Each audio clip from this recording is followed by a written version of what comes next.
اعوذ باللہ من الشیطان الرجیم بسم اللہ الرحمن الرحیم السلام علیکم ورحمۃ اللہ وبرکاتہ۔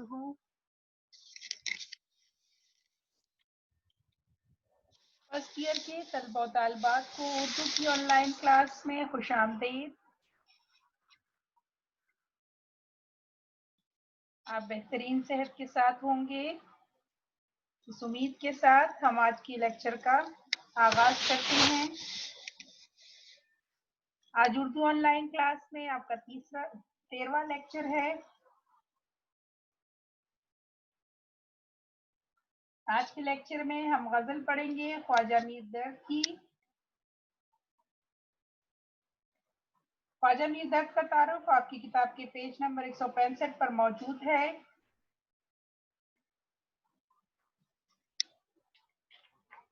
اس سے پہلے میر تقی میر کی غزل ہم پڑھ چکے ہیں۔ آپ کی کتاب میں میر تقی میر کی 2 غزلیں دی گئی ہیں، لیکن جیسا کہ آپ لوگ جانتے ہیں کہ آپ کا کورس کم کر دیا گیا ہے، لہٰذا ایک میر تقی میر کی غزل شامل کی گئی ہے، دوسری غزل آپ کی شامل نہیں ہے۔ اور آج ہم کتاب کے پیج نمبر 165 پر خواجہ میر درد کا تعارف پڑھیں گے اور پھر ان کی خوبصورت غزل جو ہے وہ پڑھیں گے اور اس کی تشریح کریں گے اور اس کے بعد مشق کریں گے۔ خواجہ میر درد کا تعارف پڑھتے ہیں۔ پیدائش 1720 یعنی 1720 اور وفات ان کی ہے 1785 یعنی 1785۔ ٹھیک ہے جی، پیدائش ہے 1720 اور وفات ان کی ہے 1785۔ اردو ادب کے بہت بڑے شاعر خواجہ میر درد دلی میں پیدا ہوئے۔ وہ تصوف کے مضامین اردو کے بیشتر شعراء نے باندھے ہیں، لیکن ان میں جو تکمیلی شان درد نے پیدا کی ہے وہ انہی کا حصہ ہے۔ اس کی بڑی وجہ یہ بھی ہے کہ وہ صوفی تھے۔ درد قلبی واردات کے اظہار کے لیے جن الفاظ کا چناؤ کرتے ہیں، یوں محسوس ہوتا ہے جیسے وہ الفاظ بنے ہی اس مقصد کے لیے ہوں۔ درد کی صوفیانہ شاعری وحدت الوجود اور وحدت الشہود کے فلسفوں کو خوبصورت امتزاج پیش کرتی ہے۔ خواجہ میر درد تصوف کے فلسفیانہ مضامین کو جس بے ساختگی اور سادگی سے بیان کرتے ہیں وہ انہی کے ساتھ مخصوص ہے۔ ان کی غزل میں تغزل صرف تصوف کی بدولت پیدا ہوتی ہے۔ درد کے ہاں عشق اور تصوف ایک دوسرے سے الگ نہیں بلکہ باہم مربوط ہیں۔ انہوں نے محاورہ اور روزمرہ کثرت سے استعمال کیا ہے۔ اور نہ صرف غزل کی تہذیبی روایت پیدا کی ہے بلکہ اسے ارتقاء کے اگلے زینے پر چڑھنے کا راستہ بھی دکھایا۔ اردو شاعری کو درد نے ایک ہی مجموعہ کلام جس کا نام دیوار درد ہے دیا ہے، لیکن معیار کے اعتبار سے وہ اتنا بلند پایا ہے کہ اسے کسی صورت نظر انداز نہیں کیا جا سکتا، اور جس نے درد کو غزل گو شعراء کے صف اول میں کھڑا کر دیا ہے۔ ان کی اہم تصانیف شمع محفل، احسر، نالہ درد، واردات، درد دل اور علم الاکتساب ان کی اہم تصانیف ہیں۔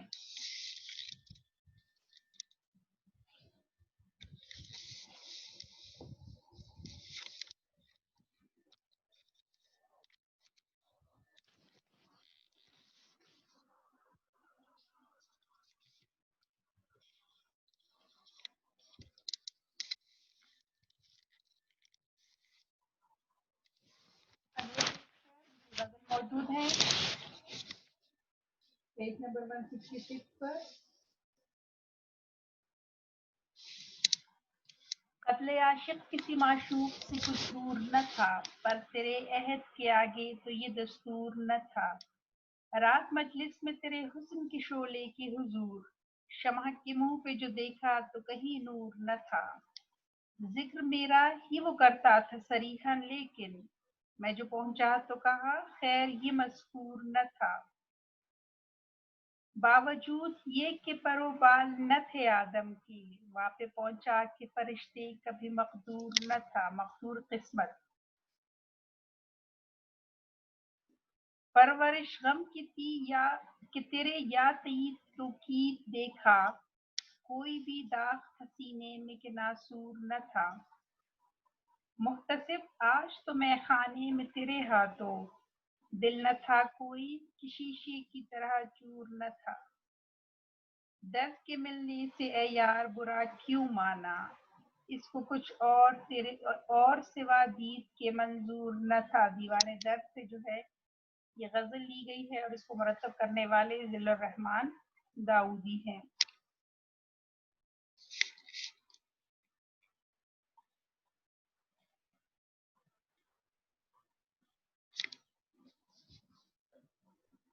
पहला शेर, कत्ले आशिक किसी माशूक से कुछ दूर न था, पर तेरे अहद के आगे से ये दस्तूर न था। अहद के आगे यानी जमाने से पहले, दस्तूर रिवाज। यहाँ पे इश्क़ हकीकी सॉरी इश्क़ मजाजी के हवाले से ही बात कर रहे हैं। दर्द कहते हैं कि महबूब के हाथों आशिक पर मजालिम का होना या जुल्म का होना जो है वो, और इसके कत्ल का इम्कान हमेशा से रहा है, यानी ये एक दस्तूर रहा है दुनिया का कि आशिक पे जो है वो जुल्म भी होते हैं और महबूब के हाथों उसकी जो है उसको तकलीफ वगैरह मिलती रहती हैं। लेकिन ए महबूब हम देखते हैं कि तुमसे पहले इस रस्म का कोई वजूद जो है वो मौजूद नहीं था कि आशिक को कत्ल ही कर दिया जाए, यानी ये अनोखा तरीका जो है ये जुल्म करने का, ये दस्तूर जो है ये बिल्कुल ही नया है और जिसका आगाज तुमने किया है। और जुल्म सत्म जो तुम कर रहे हो कि तुमसे पहले ऐसा जुल्म जो है वो हमने नहीं देखा कि कोई जो है अपने इश्क करने वालों पर या कोई जो है अपने चाहने वालों पर इस कदर जुल्म भी करता हो कि तेरे अहद से आगे यानी तेरे जमाने से पहले या तुझसे पहले किसी ने ऐसा नहीं किया। रात मजलिस में तेरे हुस्न के शोले की हुजूर, शमा के मुंह पे जो देखा तो कहीं नूर न था। यहाँ पे भी जैसे कि आप लोग को पता है उर्दू अदब का एक खासा रहा है महबूब के खूबसूरती को बयान करना, तो यहाँ पे भी कह रही है कि रात जब जिस महफिल में तू मौजूद था उसमें अगरचे शमा रोशन थी, लेकिन तेरे हुस्न के आगे उसकी रोशनी जो है वो मान दिखाई दे रही थी। और तेरे हुस्न यानी तेरा हुस्न के शोले जो है वो इतने तेज थे या तो इतनी खूबसूरती जो है वो तेरी हर तरफ इस तरह फैली हुई थी कि शमा जो है जो कि महफिल की जान होती है और नूर बिखेरती है, हमने देखा कि उसके चेहरे पर भी या शमा की जो रोशनी है वो भी तेरे चेहरे की रोशनी के सामने मांद पड़ गई थी।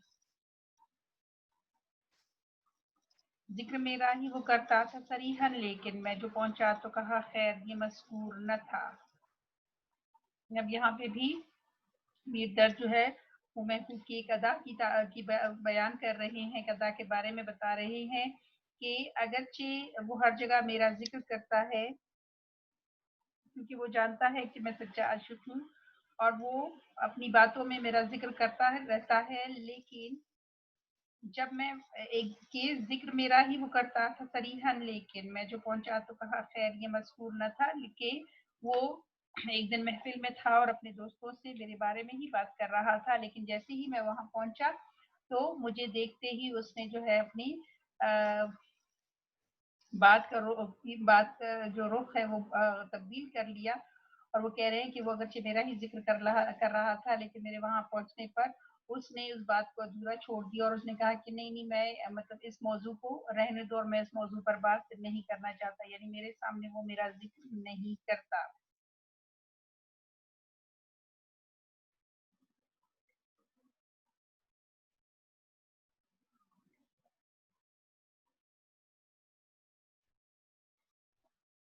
यानी अगरचे वो मुझे याद करता है, मेरा जिक्र करता है, लेकिन मेरे आने पर या मेरे सामने होने पर वो इस जिक्र को या अपनी बात को तब्दील कर लेता है और अपनी बात का रुख जो है वो मोड़ लेता है और मेरे सामने जिक्र नहीं करता।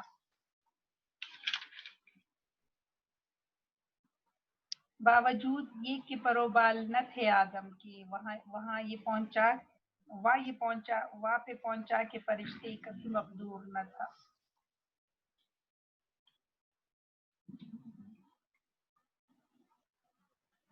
बावजूद ये कि यानी इसके बावजूद कि आदम के पर नहीं थे, लेकिन वो वहां पर पहुंचा जहां पर फरिश्तों का भी मुकद्दर नहीं था. अब इस में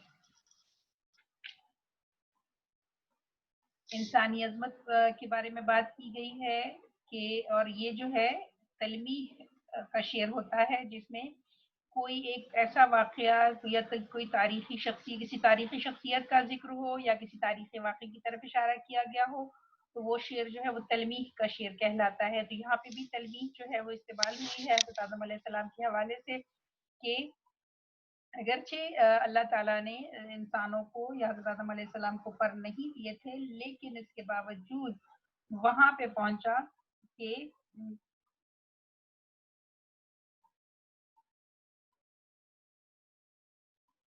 अल्लाह ताला ने फरिश्तों पर आदम को बरतरी दी. इसका एक मकसद तो ये भी हो सकता है, दूसरा नबी पाक सल्लल्लाहु अलैहि वसल्लम के जो उनका मेराज का सफर था उसके हवाले से भी बात हुई है कि जब आप सिदरतुल मुंतहा पर पहुंचते हैं और जिस तरह हज़रत जिब्राइल अलैहिस्सलाम उनको कहते हैं कि इससे आगे जाना जो है अब मैं नहीं जा सकता, अगर मैं गया तो मेरे पैर जल जाएंगे.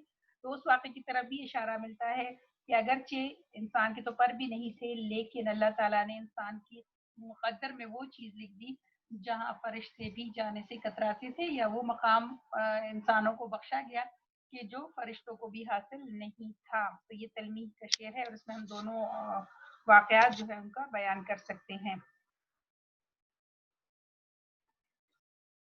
परवरिश गम की तिरे या की तो की देखा, कोई भी दाग सीने में के नासूर न था.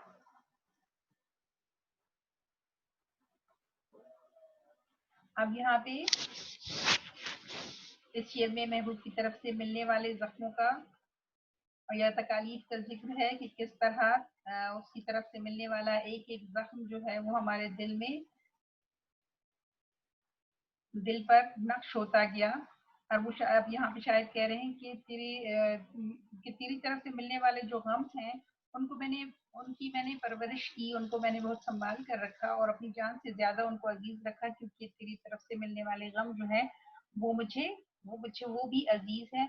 और वो कह रहे हैं कि ये करते करते जब मैंने देखा तो मेरे सीने में कोई भी ऐसा दाग नहीं बचा जिसे हम ना, यानी वो तमाम के तमाम जो है वो जख्म की शक्ल इख्तियार कर गए हैं.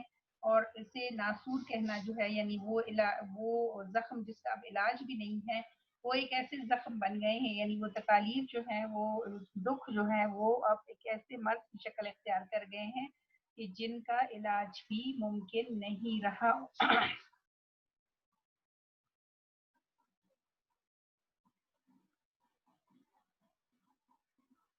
मोहतसिब आज तो मैं खाने में तेरे हाथों, दिल न था कोई के शीशे की तरह चूर न था.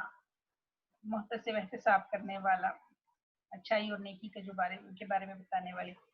क्या इंसाफ लेने वाले, तू जो हर बात पर लोगों को टोकता रहता है, आज तो शराब खाने में आया और शराब पीने वालों का मुहासरा शुरू कर दिया, यानी उनसे पूछताछ शुरू कर दी. तो ऐसा, और इसको उनको इस अंदाज में डांटा कि आज जो है कि तेरी वजह से मैखाने में सबके दिल जो है वो टूट गए हैं. और आज मैखाने में कोई ऐसा, मैखाना शराब खाने को कहते हैं, और आज कोई भी ऐसा मौजूद नहीं है कि जिसका दिल जो है वो टूटा हुआ ना हो या शीशी की तरह चूर ना हुआ हो. यानी तूने लोगों के दिल तोड़ दिए हैं अपने जो तू उनका एहतसाब कर रहा था, जिस तरह तू उनके कामों से उनको रोक रहा था, या उसको जो है शराब के नशे में कि जिस तरह वो लोग जो है वो मौजूद थे और तू उनको टांट रहा था, तो उनके दिल जो है वो टूट गए हैं.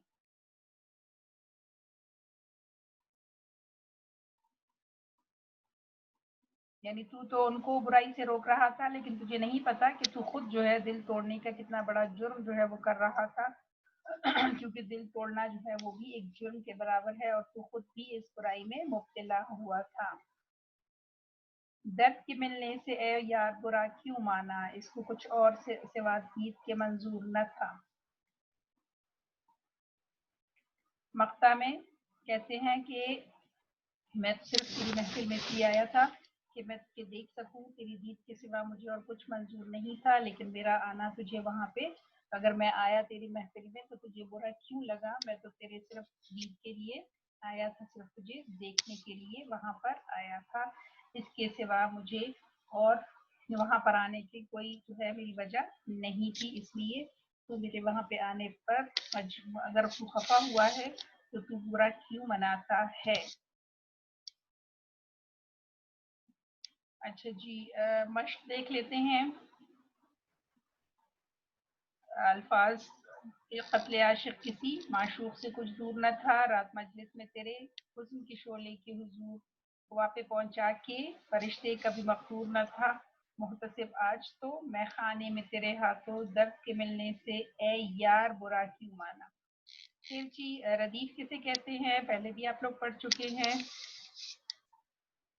ردیف غزل کے شعر کے آخر میں آنے والے وہ لفظ الفاظ کا مجموعہ جو جو کا تو دہرایا جاتا ہے وہ ردیف کہلاتا ہے، اور اس میں ردیف جو ہے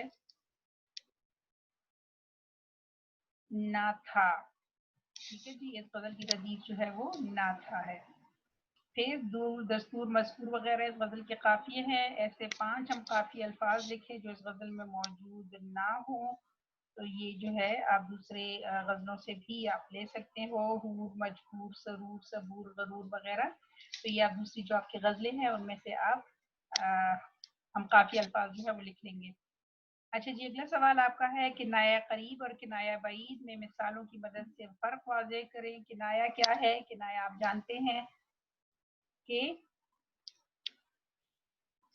چھپی ہوئی بات، تو کنایہ قریب کیا ہے؟ کنایہ قریب کا مطلب ہے وہ کنایہ جو جلد سمجھ میں آ جائے اور اس کے لیے زیادہ غور و فکر کی ضرورت نہ پڑے، مثلا سفید ریش بوڑھے آدمی کو کہتے ہیں اور سفید پوش جو ہے وہ شریف آدمی کو کہتے ہیں، یہ ایسے الفاظ ہیں کہ جیسے بولے جائے ہماری سمجھ میں آ جاتے ہیں، جبکہ کنایہ بعید جو ہے وہ اس کو کہتے ہیں جو فوراً سمجھ میں نہ آئے اور اس تک پہنچنے کے لیے سوچ بچار سے کام لیا جائے، اس میں عام طور پر کسی چیز کی صفات بیان کی جاتی ہے جن کی مدد سے اس چیز تک پہنچا جا سکتا ہے، اس کی مثال ہوگی تاکہ وہ دے ہمیں کہ ہوں جس کے سبب سے محفل میں آہ و آتش و خورشید ایک جا، یہاں ساقی سے شراب مانگی گئی ہے مگر اس کا نام کہیں نہیں آیا، البتہ آب، آتش و خورشید جو اس کی صفات میں سے ہے بیان کی گئی ہے، یہی صفات بول کر شراب سے کنایہ بعید کیا گیا ہے، ٹھیک ہے جی، یعنی جس کو سمجھنے کے لیے آپ کو سوچ بچار کرنی پڑے وہ جو ہے کنایہ بعید ہوتا ہے، پھر آپ نے غزل کے قوافی لکھنے ہیں۔ اگلا سوال آپ کا ہے کہ آپ نے تعریفیں لکھنی ہے، میرات النظیر، حسن تعطیل، لف و نشر، تلمیع اور تضمین، یہ نئی چیزیں ہیں آپ کے پاس، آپ نے ان کو یاد کرنا ہے گرامر کے حوالے سے۔ پہلا آپ کا ہے میرات النظیر، جب شاعر شعر کے پہلے مصرے میں کوئی لفظ لاتا ہے اور پھر دوسرے مصرے میں اس لفظ سے متعلق دوسری چیزوں کا ذکر کرتا ہے تو اسے میرات النظیر کہتے ہیں، مثلا اقبال کے ایک شعر میں پہلے مصرے میں فرحات کا ذکر ہے اور دوسرے مصرے میں اس سے متعلق اشیاء کا، جیسے زندگانی کی حقیقت کو ہکن کے دل سے جوئے شعر و پیشہ و سنگ گرا ہے زندگی، اب یہاں پہ کوہکن کے لیے جو جو چیزیں چاہیے ان کا ذکر کیا ہے تو یہ مرات النظیر ہوتا ہے۔ پھر دوسرا، آشیا اپنی حقیقت سے ہوا آشنا اپنی حقیقت سے ہوا ہاں ذرا دانا بھی تو کھیتی بھی تو حاصل بھی تو یہاں پہ اگر آپ دیکھیں تو دہقان کی مناظر سے دانا کھیتی اور بارہ اور حاصل جو ہے یعنی فصل کا ذکر کیا گیا ہے، تو میرات النظیر کیا ہوتا ہے کہ جب پہلے ہی مصرے میں کسی چیز کا ذکر کیا جائے اور دوسرے مصرے میں پھر اس کے متعلق اشیاء جو ہے یا چیزوں کا ذکر کیا جائے۔ ایک اگلی چیز پھر کیا ہے،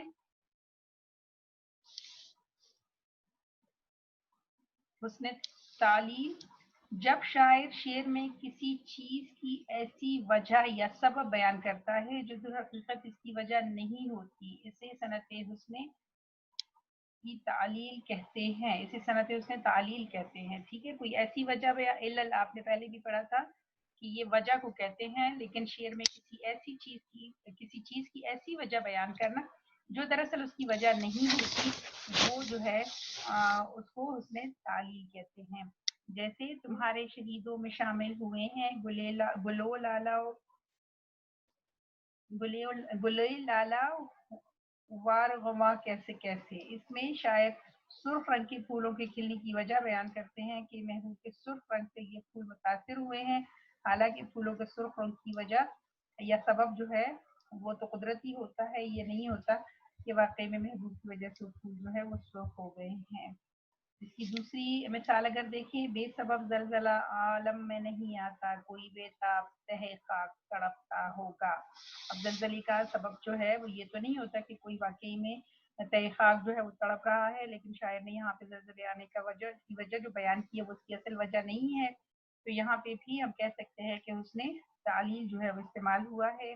जलजला आने का असल सबब कुछ और है, जोग्राफिया दानों ने कई असबाब बयान किए हैं, लेकिन शायर ने जलजला आने का सबब ये बताया है कि बदकिस्मत आशिक मरने के बाद भी कब्र में सुकून से नहीं रहता, बल्कि मोहब्बत की बेताबी से मिट्टी के नीचे भी तड़पता रहता है, इसीलिए उसके तड़पने से जमीन पर जलजला आया है। तो ये शेर जो है ये भी उसने तालील का शेर होगा। फिर एक और चीज जिसकी आपने तारीफ याद करनी है वो है लफ और नशर। लफ का मतलब है लपेटना और नश्र का मतलब है फैलाना। अगर शायद किसी शेर में कुछ अशिया का पहले जिक्र करे और फिर इनकी मुनासबात का जिक्र करे तो इसे सस्ते लफ्ज़ नशर कहते हैं, यानी कुछ चीज़ों का थोड़ा सा इजहार करना और फिर बाद में तफसील से उसको बयान करना लफ्ज़ नशर जो है वो कहलाता है। जैसे मिसाल, इसकी पहली क्या मिसाल है, तेरे रुखसारो कदम चश्म के हैं आशिक हजार, गुल जुदा सर्व जुदा सरू जुदा नरगिस जुदा नरगिस बीमारी जुदा। पहले मिसरे में अगर देखिए तो रुखसार कद और चश्म की मुनासबत से दूसरे मिस्र में गुल सरू और नरगिस के अल्फाज जो है वो लाए गए हैं।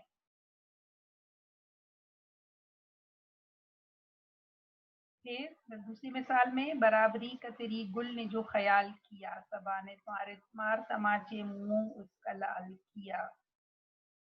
फूल की सुर्खी की वजह ये बताई गई है कि उसने नज़ाकत में महबूब की बराबरी का ख्याल किया है। गुस्ताखी की सजा के तौर पर हवा ने तमाचे मार मार के उसके गाल जो है वो सुर्ख कर दिए हैं।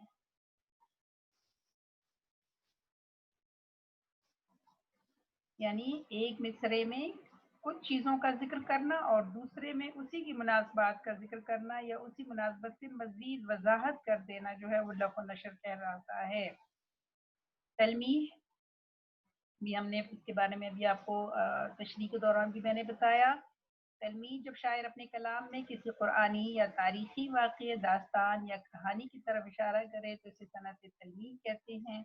मंसूर को हुआ लबे गोया क़याम मौत, अब क्या किसी के इश्क का दावा करे कोई। अल्लामा इकबाल के शेर में मंसूर की इस तारीखी वाक़े की तरफ इशारा मौजूद है कि जब इसे फांसी पर लटकाया गया था। इसकी दूसरी मिसाल, हमने क्या क्या न तेरे हिज्र में महबूब किया, सब्र अय्यूब किया, गरिया याकूब किया। हजरत अबू अय्यूब के सब्र और हजरत याकूब के रोने की तरफ वो इशारा मिलता है, इसलिए ये भी तलमीह का शेर होगा। अगला है जी तज़मीन।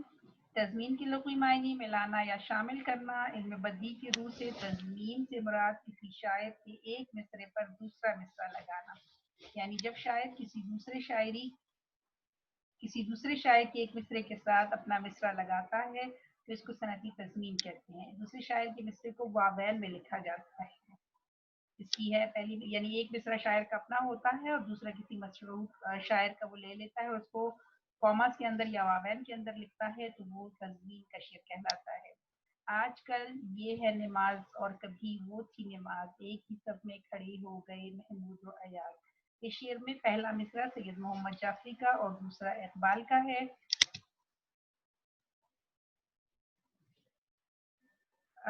फिर जी इस शेर में पहला मिसरा सैयद मोहम्मद जाफरी का और दूसरा इकबाल का है। इसमें दूसरी मिसाल, गालिब अपना ये अकीदा है बकौल नासिक आप बे बहराए जो मोतकद मीर नहीं। इसमें पहला मिसरा गालिब का जबकि दूसरा जो है वो नासिक का है।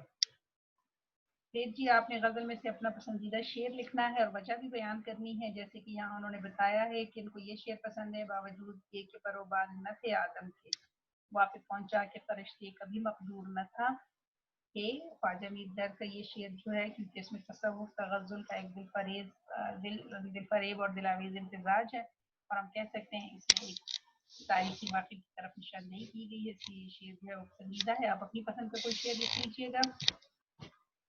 چلے جی الحمدللہ، غزل ہماری مکمل ہوئی۔ گرامر کا یہ جو پورشن کروایا ہے اس کو آپ نے یاد رکھنا ہے، کیونکہ آپ گرامر کے پورشن میں اس کے متعلق جو ہے وہ سوالات پوچھے جاتے ہیں ایم سی کیوز کی صورت میں بھی، اور آپ سے تاریخ جو ہے وہ سوالات میں بھی پوچھی جا سکتی ہے۔ آپ بہت سارا خیال رکھیں، ہمیں بھی دعاؤں میں یاد رکھیں۔ اللہ حافظ۔